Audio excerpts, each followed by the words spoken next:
Welcome this morning to Motivation by Design. We're going to talk about how to build tasks and assignments that help people get things done.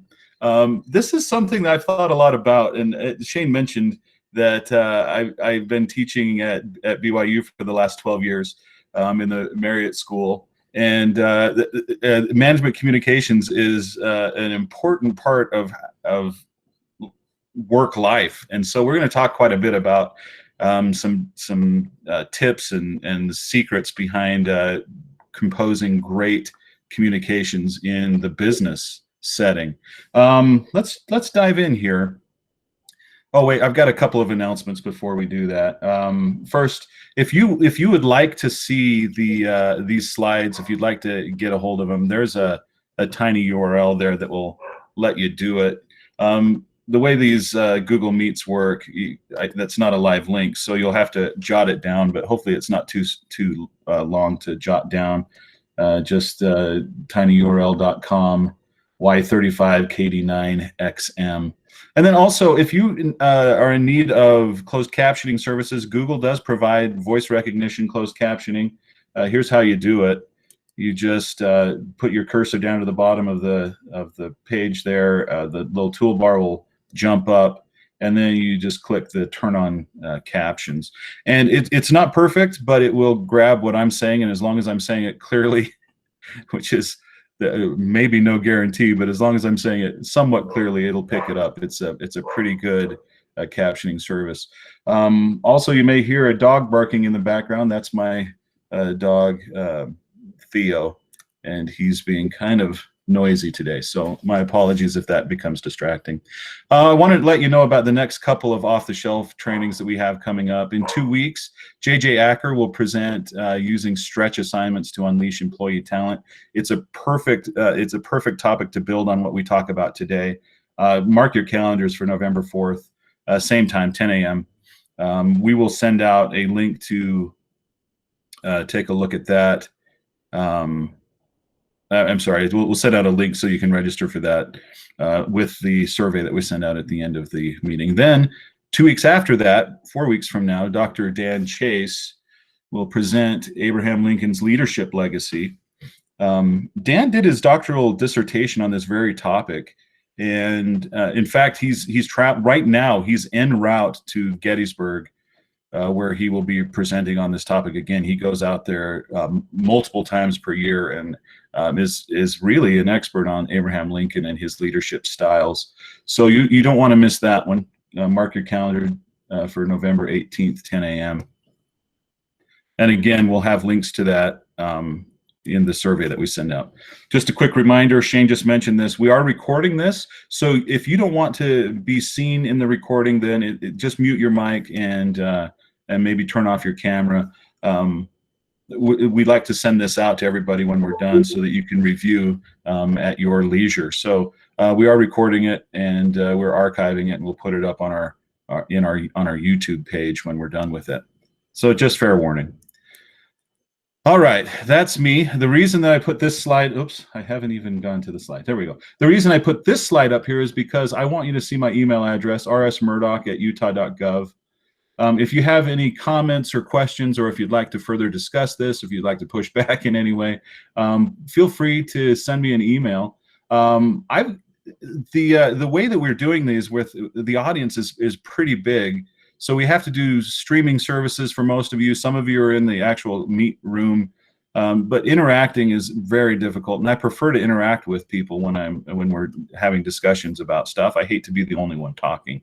So if you have comments or questions, or you'd like to bring up anything, feel free, shoot me an email.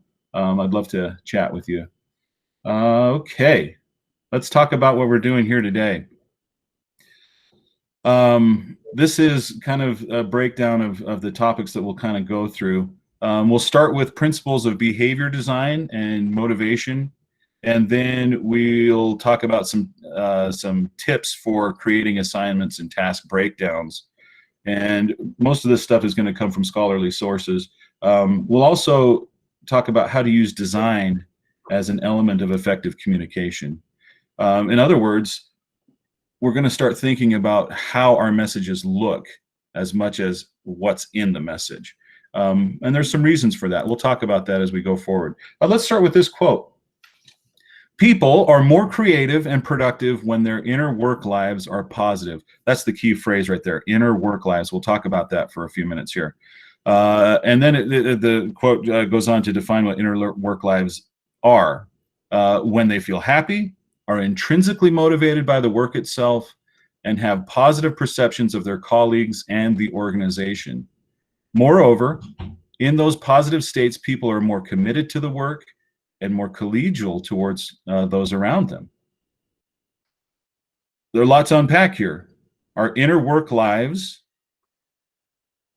influences how well we work and how kind we are to each other.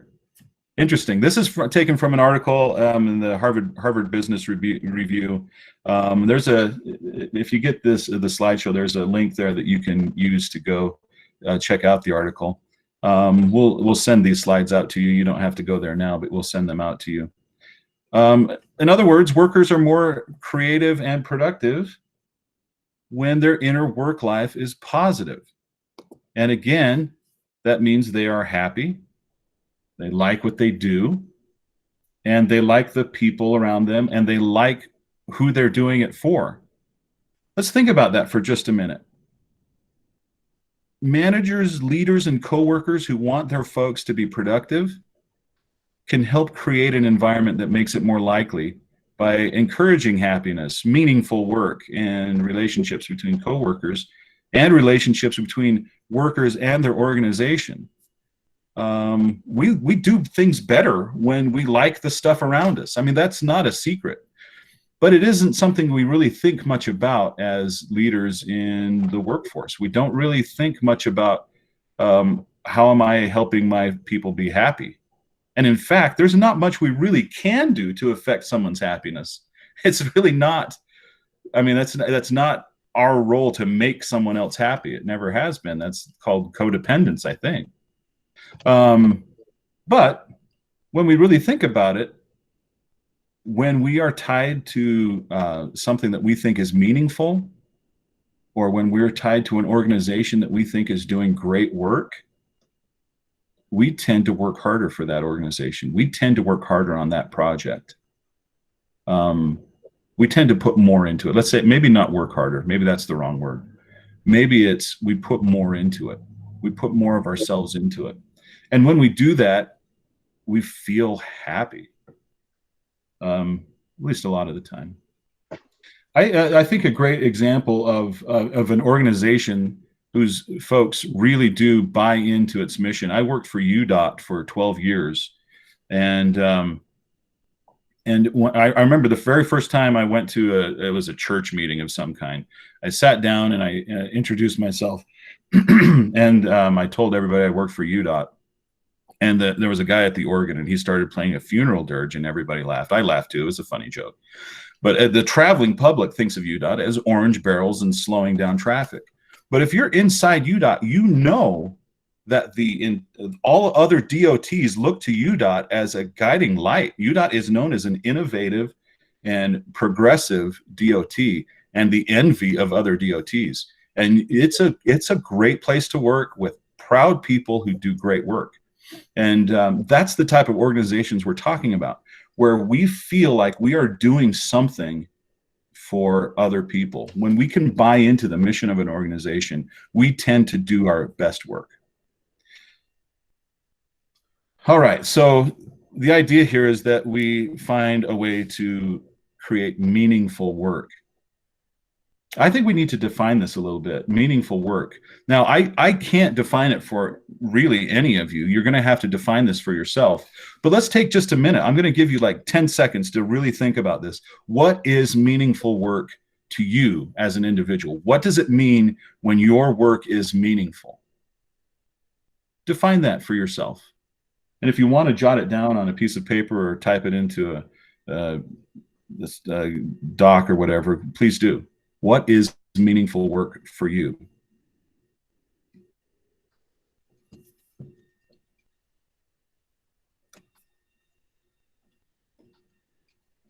Now, we talked about how the inner work life is important to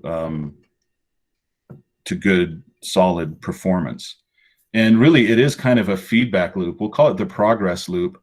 When we have a positive inner work life, we tend to give a better performance, good performance. And a good performance leads to a more positive inner work life. And it becomes a feedback loop where inner work life and good performance all work together, and we just get better and better and progress and progress.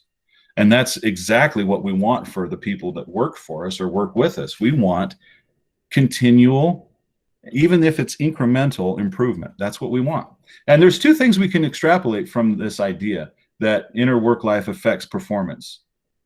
The one implication is that it can also be a negative feedback loop. Negative inner work life, where we don't feel like we have meaningful work and where we don't necessarily buy into our organization, where we don't like the people around us, tends to lead to a lesser performance. And that lesser performance tends to lead to a more negative inner work life. And the other thing that we can extrapolate here is that as managers, leaders, and coworkers, we don't need to make employees happy. The progress loop will do that for us. All we need to do is focus on making the work meaningful. Making the work meaningful.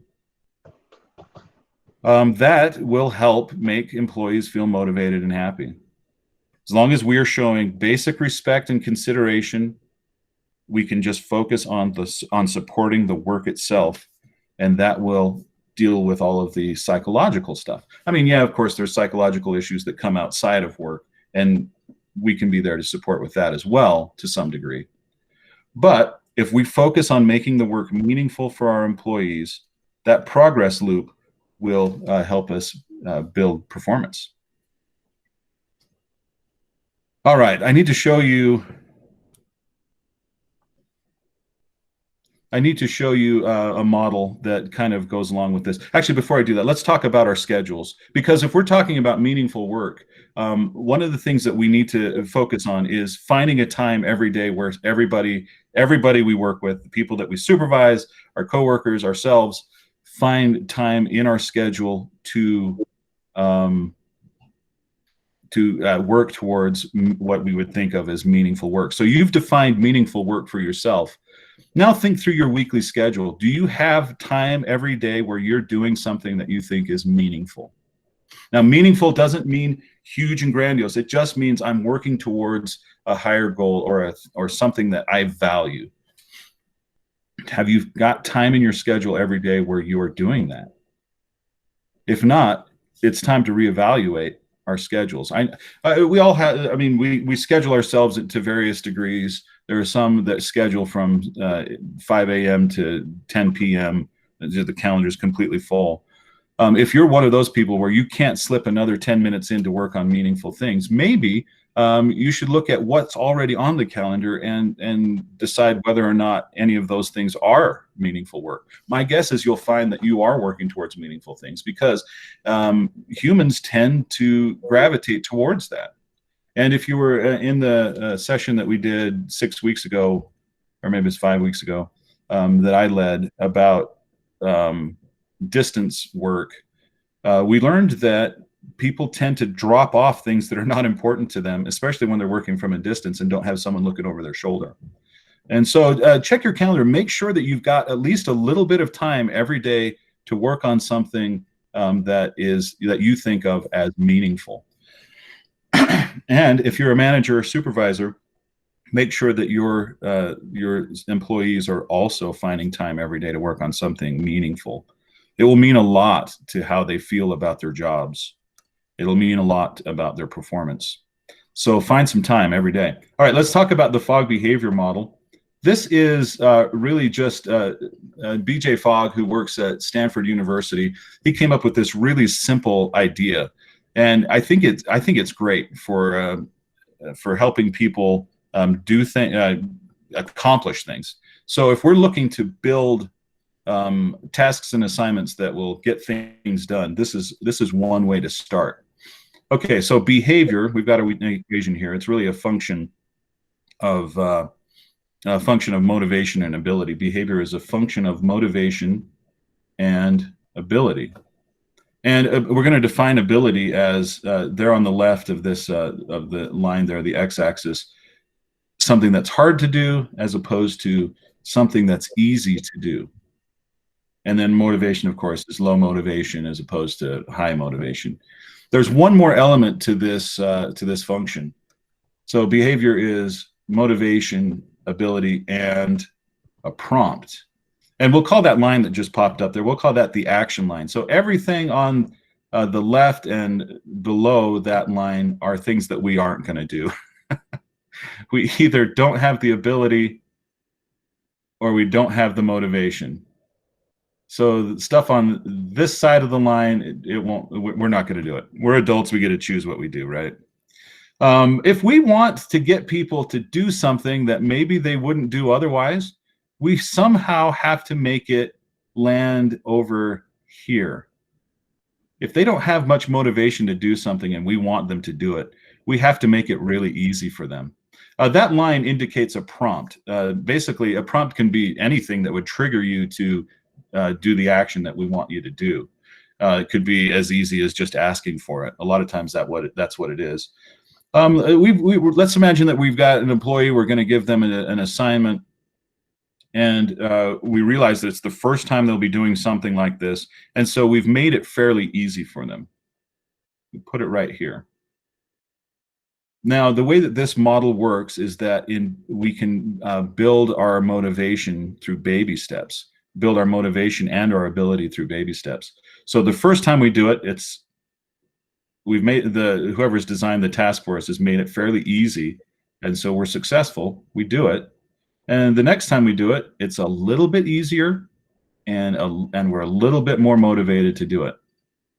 And when we do it again and again, we become better at it. It becomes easier to do, and we become slightly more motivated as we go because we're having success. Once we get to a certain point where this is like a cakewalk now, we're clear over here in the easy to do stuff, we can take this motivation that we've built up and we can move it that way.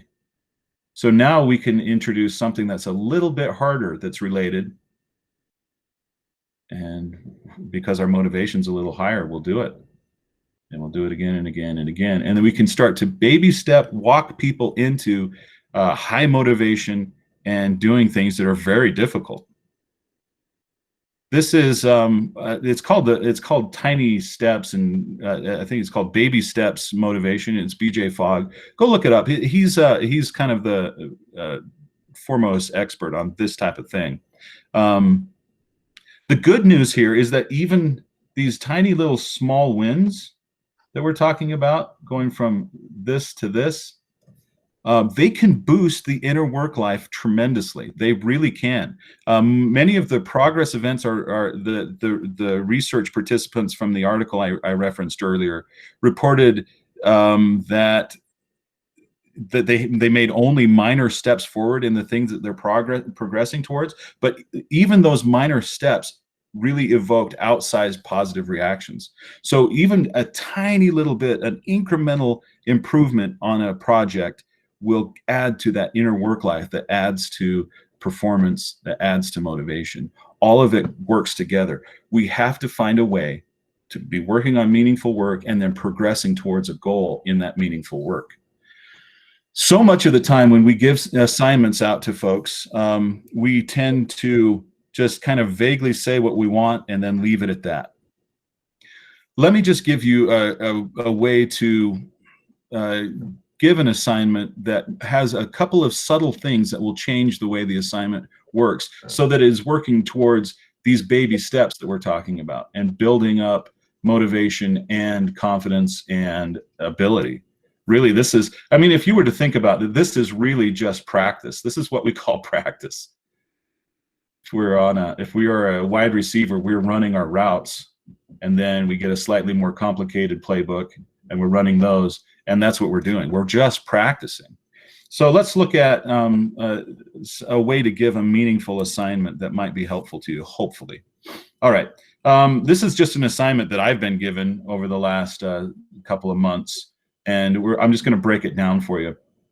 First, we need to articulate the objective that, and basically we need to define what we want the person to do. Okay, so for me, it was as part of the goal that we set to provide audio for all of our training sessions.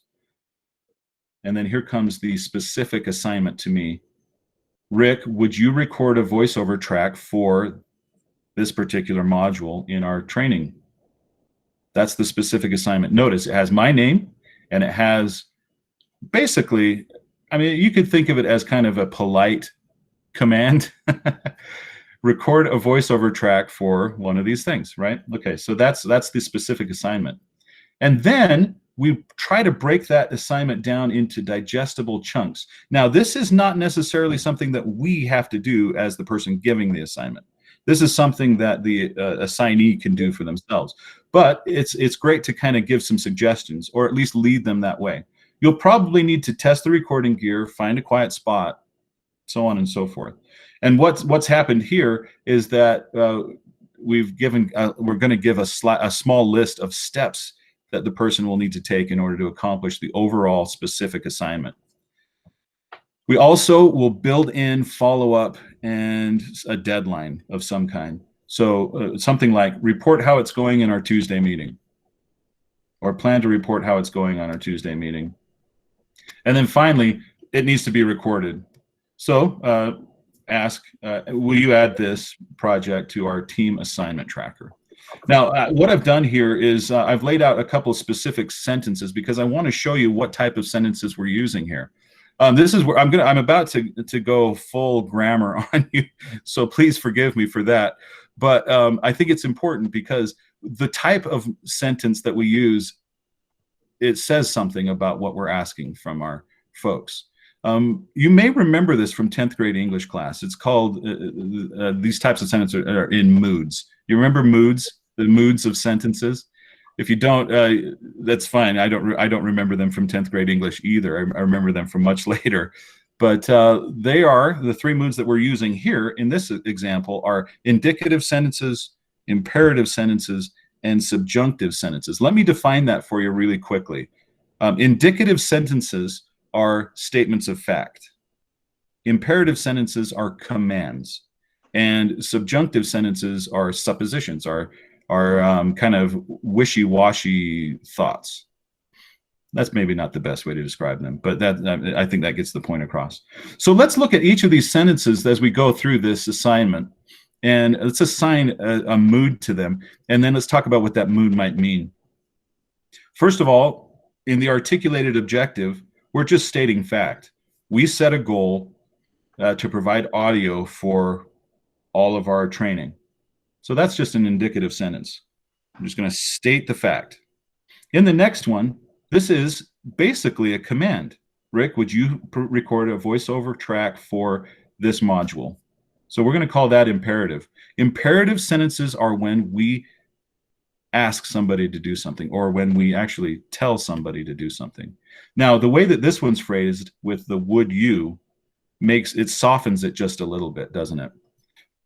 The most interesting sentence of all of these is this next one to me.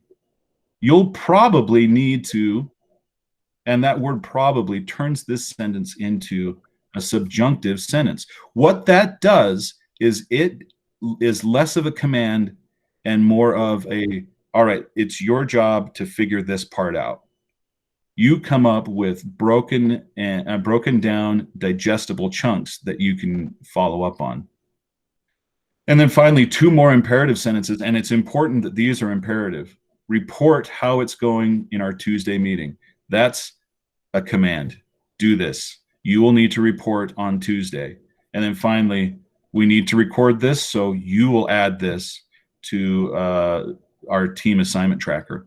Now, with imperative sentences, it's one of the things that tip you off that it's an imperative sentence is that it will drop the subject of the sentence altogether. It will imply the you, and it will start with an action word.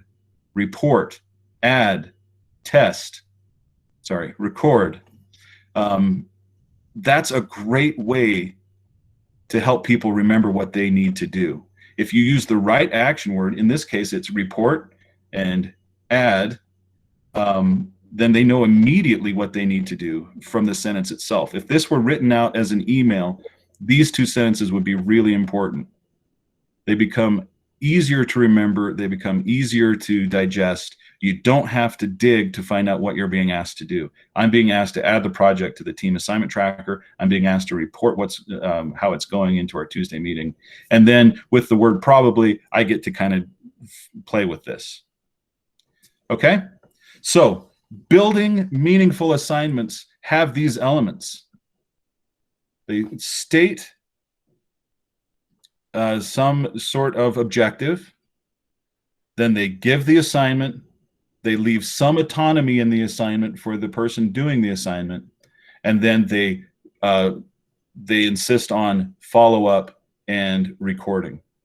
It has to be written down somewhere, and it has to be followed up on. Clear? All right, so with that in mind, I'm thinking about all those emails we get where we get assignments from email, right? And we'll talk more about this in just a second. But as I was preparing for this, I remembered seeing a chart somewhere that has this. You'll recognize this. We've all seen this. We remember 10% of what we read, 20% of what we hear, 30% of what we see, 50% of what we see and hear, 70% of what we discuss with others, 80% of what we personally experience, and 95% of what we teach to others. This is great. We love this. And it's even attributed here. I found this on a university's website. It's attributed to Edgar Dale. So I did a little bit more digging, and I found that Edgar Dale didn't actually say this. This actually was seen, the very first time this was in 1913 in a magazine somewhere. And it's just kind of been perpetuated ever since. And it's in really the collective conscience of a lot of us. I mean, some of you will recognize this, right? And who knows if this is right or wrong. I actually, as I did more research, I found different percentages for each of those things. I found it broken up differently. I saw it in different orders. And so it really does kind of cast some doubt on these particular percentages, but the idea is still probably a good one. And what I did find while I was researching this is that Edgar Dale had a different thing that he came up with. It's similar to this, but I think is more applicable to what we're doing today. So I'm going to show you Edgar Dale's actual research. This is called the cone of experience. Edgar Dale was big in the 60s. He kind of worked to see, he was a behavioral scientist. And so let's just kind of go through this cone of experience. We've got read, hear, see and hear, and do. Very similar to the percentages we just looked at.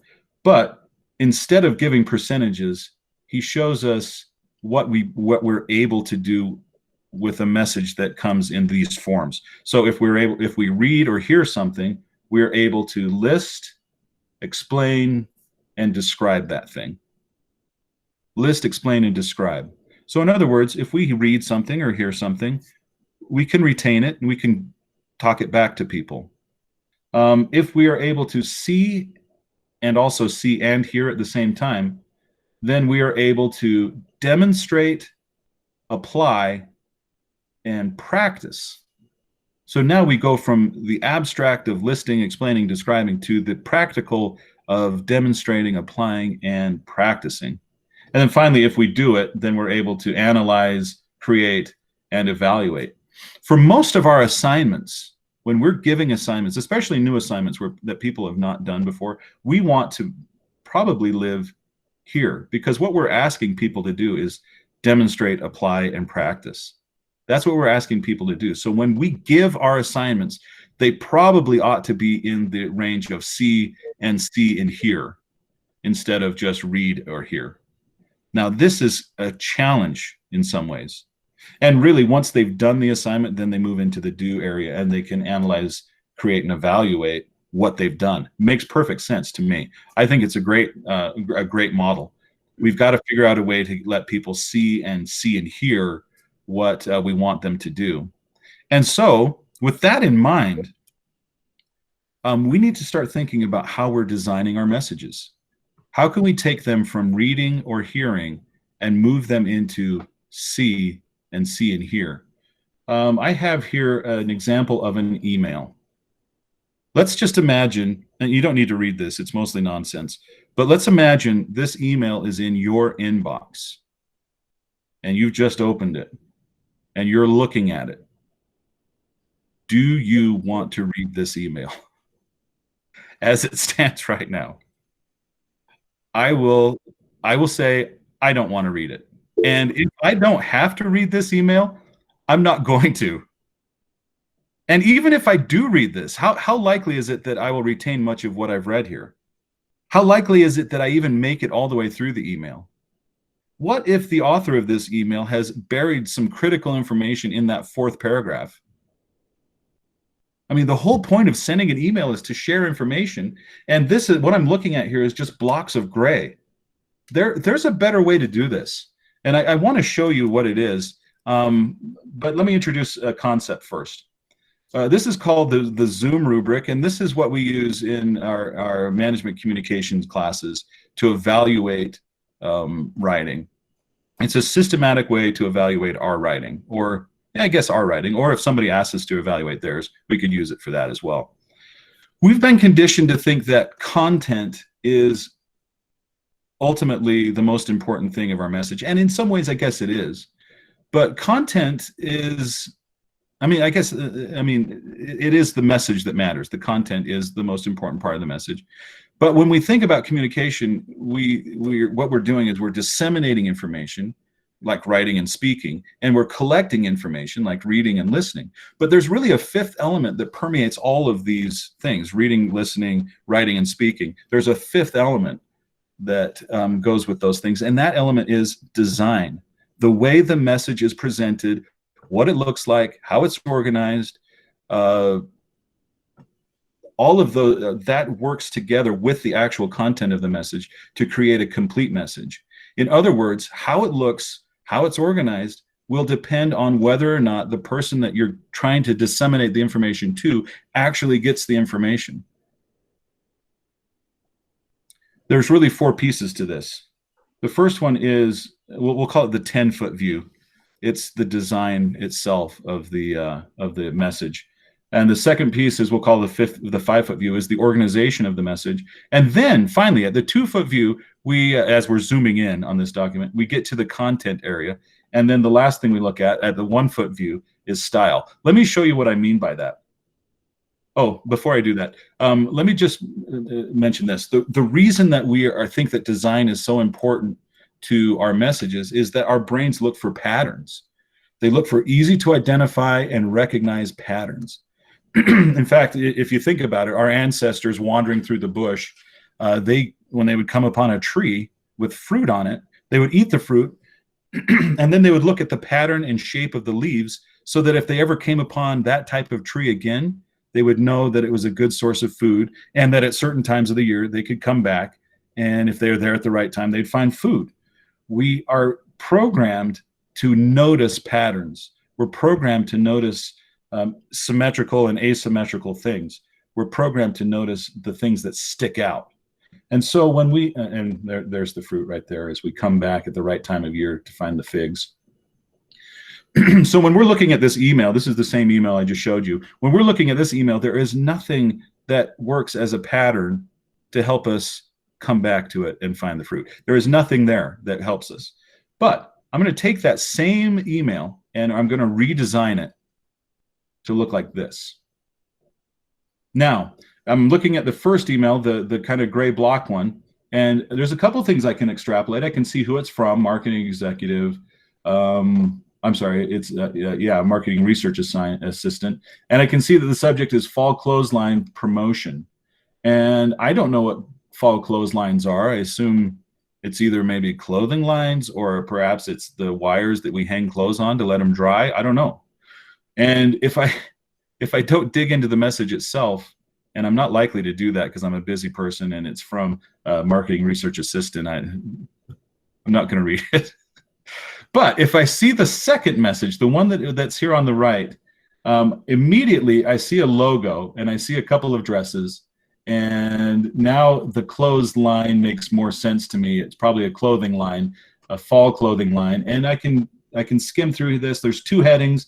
Advertising on reality television, advertising on the internet and social media. Okay, I know what this is about. I know what this message is about. I can look at the chart and I can see that our reality shows have become more popular than non-reality shows on TV.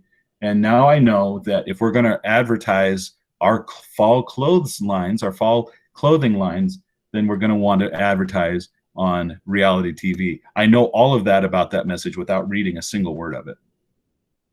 That's what I'm talking about. Making the information accessible through design. And when we are giving assignments to our people, this is the type of thought that we need to put into it. How are we going to get that information to them in the easiest, most straightforward way? What that means for us as the people writing the message is we take one more step as we write.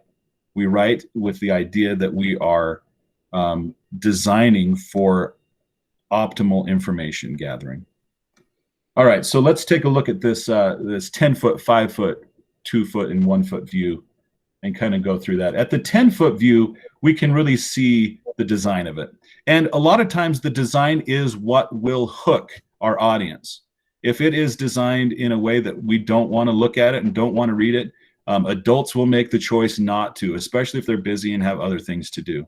And especially if we're not directly responsible to, if they're not directly responsible to us. If we're the boss, they'll read our message. But if we're coming in from the side and trying to get something from someone, it's never going to happen. All right, so at the 10-foot view, we see the design of the message. We can extrapolate some things. Then at the 5-foot view, we start to think about the organization of the message. And let me just give you two things that will help you with organization. The first thing is, and they're really related. The first thing is find a way to get an obvious agenda for the message into that last into that last sentence of the first paragraph. Put your agenda here. Let's read it and see if this person has put an agenda here. Findings from focus groups and surveys indicate we need to update our advertising efforts to align them with the styles and trends of young adults today. And then here's the agenda, including reality television shows and the internet. There's reality. And then we use that agenda to create headings. So we've got reality television shows here. We've got internet here. We have our agenda here. We've told people what we're going to talk about. Now we're going to use that agenda to lay out the rest of this message. If I were an executive for this clothing line and I only dealt with the television ads, I probably could get away with just reading these two paragraphs and not have to worry about the internet stuff, right? So it's nice to do that for people. The other thing that I want to, that we're looking at the 5-foot view when we're thinking about organization is a strong opening sentence. And in business writing, we don't save our best stuff for the climactic part near the end. We don't do that. We put our best stuff right up front so people can find it immediately. Let's see if they've done that.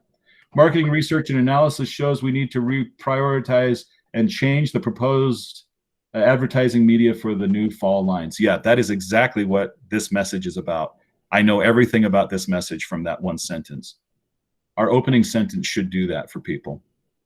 All right, when we get into the 2-foot view, at this point, we're just looking at content and we just read the message. And then finally, at the 1-foot view, we're looking for mistakes that we've made. If we're evaluating our own work, we are looking for mistakes. We're looking for grammatical mistakes, spelling mistakes, punctuation mistakes. Perhaps we went back and changed a sentence and forgot to delete one of the words. We're looking for stuff like that. Now, it's difficult to edit our own work because our brains tend to just gloss over the thing that we've been doing. And we know what we're trying to say, so our brains just tell us that's what we said. So a second set of eyes never hurts if it's an important message. All right, so that's the Zoom rubric. That's how I evaluate writing when I'm grading papers and when I'm looking at my own stuff. It's really helpful. It makes our messages more universal. It makes them more digestible. It makes them easier to enter into.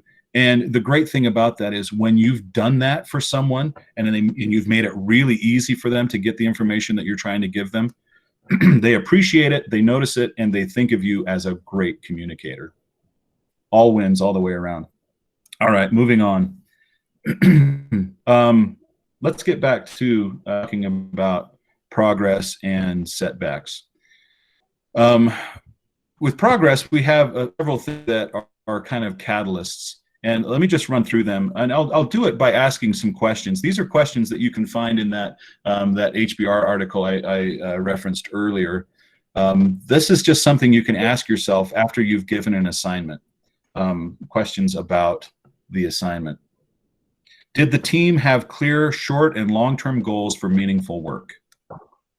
Did team members have sufficient autonomy to solve problems and take ownership of the project? Did they have all the resources they needed?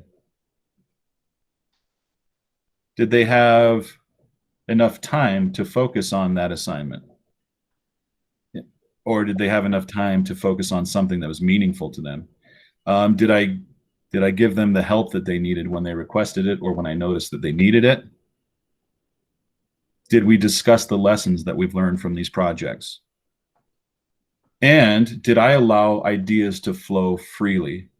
Now, all of these questions ask kind of the positive side of it. There is another side of it. There's setbacks, things that inhibit that progress loop that we talked about earlier, things that would make it a negative feedback loop. And really, we're asking similar questions. Was there any confusion in the goal that we set?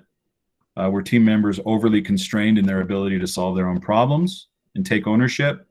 Did they lack any of the resources they needed? Did they lack enough time to focus on meaningful work? Did I fail to provide help? Did I punish failure and neglect to find lessons? Did I or others cut off the presentation and debate of ideas prematurely? Those are questions to ask ourselves.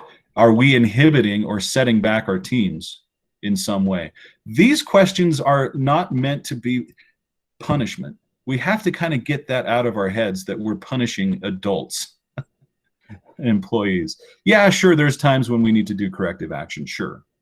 But most of the time when people are trying to do their work, we got to start thinking of failure as a positive where we can learn from it, learn lessons, and move on to the next thing. We have to think of it as a necessary step within the path that we're headed. Because as the article mentions, when somebody hits a setback, it can throw them off. That feedback loop starts to go backwards, and it can throw them off for days. So a setback can be really dangerous to the success of our team. So we're looking for lessons that we can learn so that we can avoid these types of inhibitors. All right, let's talk about, what we've talked about with catalysts and inhibitors, we're talking about getting the ball rolling, right? Once it's going, we need to find ways to keep it growing. So we're looking for ways to nourish that feedback loop. Here's some questions to ask ourselves. Did I show respect to my team members? Did I recognize their contributions to the progress that we're making?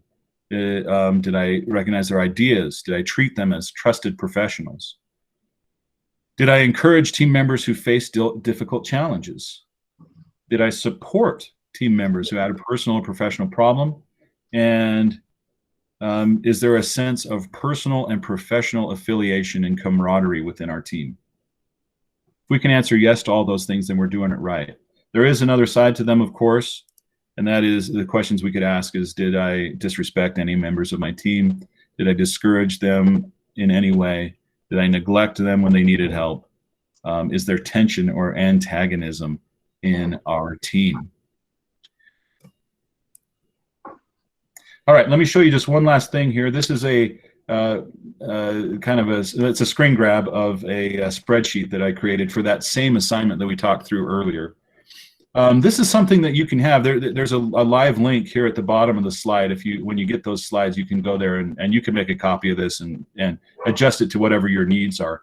But here's the idea. We've got our initial goal to record a voiceover track for the new statewide supervisor training modules. We have listed the resources we needed. We've broken it into digestible chunks, prepare scripts, record modules, edit as needed. We've listed our setbacks so that we can learn from them. We had some software issues. Adobe Audition wasn't functioning properly, and what we did to mitigate that problem. And then when it's all said and done, we recorded some lessons learned down here and a couple things to remember for next time. You're welcome to use this spreadsheet if you'd like. Just go make a copy of it and adjust it to however you like. Or you can make your own or do something else. You're probably already doing something to record and capture the assignments that you're giving. I think it's important that, well, it's not just me. It's important that we write down the stuff that we're assigning people, that we get it written down. One great thing for this type of thing is when I forget what my assignment is and the steps of it, I can go back here and take a look. This takes a few minutes. This is something that takes some time, but it's well worth the time at the beginning of the project to try to do this. And remember to think of this thing as a living document that you can adjust as you go. There is nothing on here that is going to be punitive if we don't do it in the way that it's written here. Although there may be a deadline that could lead to some punitive stuff. But this is just something that you're welcome to use if you'd like.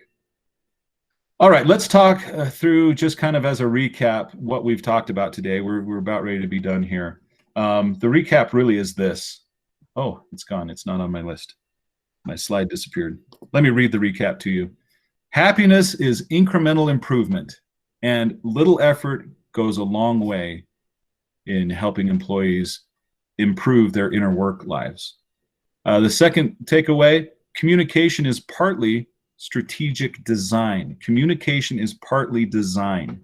The way a message looks and is organized is hugely influential on whether or not that message will be received. And then finally, we use imperative, digestible sentences when we're giving assignments and when we're asking for something. In other words, we say the action word and then we complete the idea.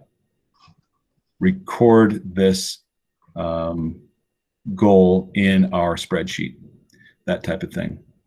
And that pretty much brings us to the end of our message today. Let me just remind you that you'll be getting an email with this recording, with these slides, and then also with a way to sign up for the next couple of off-the-shelf sessions.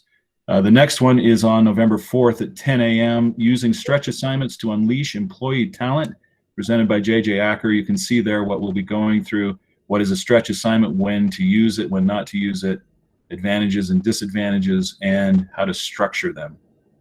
And then 2 weeks after that, Abraham Lincoln's Leadership Legacy with Dr. Dan Chase. And we'll talk about why Abraham Lincoln is still an important role model. And you can read that there. All right, thank you so much for your time and attention today. I appreciate you being here. Hopefully there's something that you can have gleaned and use in your work life to improve your inner work life. Thanks again, and we'll see you next time.